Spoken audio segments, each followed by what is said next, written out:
ይሄ ፊልም የብዙዎችን አመለካከት ቀይሯል። ያዩት ሁሉ ከፊልሙ በኋላ የሚሰጡት አስተያየት በጣም የሚገርም ነው። በዚህ ቪዲዮ የዚህን ፊልም ታሪክ ልንገራችሁ። ማየት ለምትፈልጉ ሰዎች ማይን ይባላል። በ2017 የወጣ ፊልም ነው። ይህንን ቪዲዮ አቋርጡትና ሂዱ እናዩት። ማየት ለማትፈልጉ የፊልሙን ታሪክ ባጭሩ ልንገራችሁ።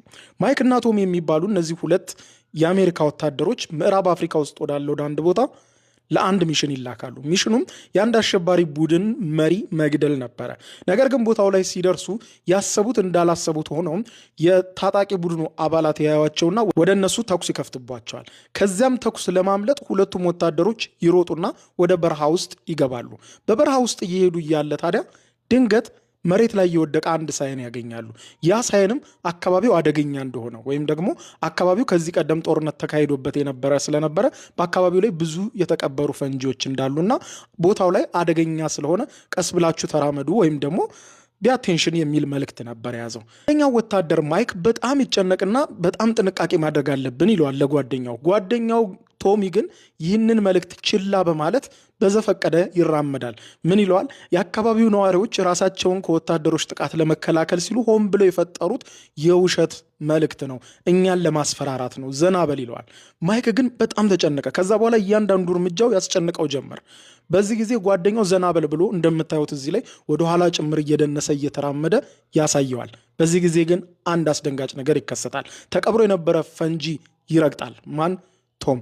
አይዞህ አትፍራ ምንም የለም ሲለው የነበረው ቶም ፈንጂ ረግጦ ፈንጂው ፈንድቶ እግሩን ሙሉ ለሙሉ ይቆርጠውና ግማሽ አካሉ ይቀራል። በዚህ ጊዜ ጓደኛውን ለማዳን ማይክ ሊሮጥ ሲል እሱም ፈንጂ ረግጥና ቀጭ የሚል ድምፅ ይሰማል፣ ከእግሩ በታች ማለት ነው። በዚህ ጊዜ ፈንጂ እንደረገጠ ገባው፣ ቀጭ የሚል ድምፅ ስለሰማ ማለት ነው። እሱ ፈንጂ ረግጧል፣ ጓደኛው ደግሞ ፈንጂው ፈንድቶ በግማሽ አካሉ እዛ ጋር ተኝቷል። ጓደኛውን ደርሶ ማዳን አለበት፣ ግን እሱም ፈንጂ ረግጧል። ያንን የረገጠው ፈንጂ ላይ እግሩን ካነሳ ፈንጂው ፈንድቶ ይሞታል። በፈንጂው እግሩ የተቆረጠው ጓደኛው ቶምም እዛው አቧራው ላይ ወይም በረሃው ላይ እንደተኛ ሽጉጥ ያወጣና ከዚህ በኋላ ግማሽ አካሌን ሆኜ ወደ ቤተሰብ መሄድ አልፈልግም፣ ቤተሰቦችን በጣም እንደምወዳቸው ንገርልኝ በማለት ራሱን ለማጥፋት ሽጉጡን ወደ ግንባሩ ላይ ያደርጋል። እዚህ ጊዜ ወታደሩ ማይክ ጓደኛውን ቶምን እንዳያድነው እሱም ፈንጂ ረግጧል፣ እሱም ከለቀቀ ይሞታል። ስለዚህ ጓደኛህን እባክህን ተው፣ እባክህን እረፍ እያለው ፊት ለፊቱ ጓደኛው ራሱን ያጠፋል። ምክንያቱም ግማሽ አካሉን ሆኖ ወደ ቤተሰቡ መመለስ ስላልፈለገ። በስተመጨረሻ ይሄኛው ጓደኛው አይኑ እያየ ፈንጂ ፈነዳበት፣ አይኑ እያየ ራሱን ሲያጠፋ ጓደኛው ተመለከተ።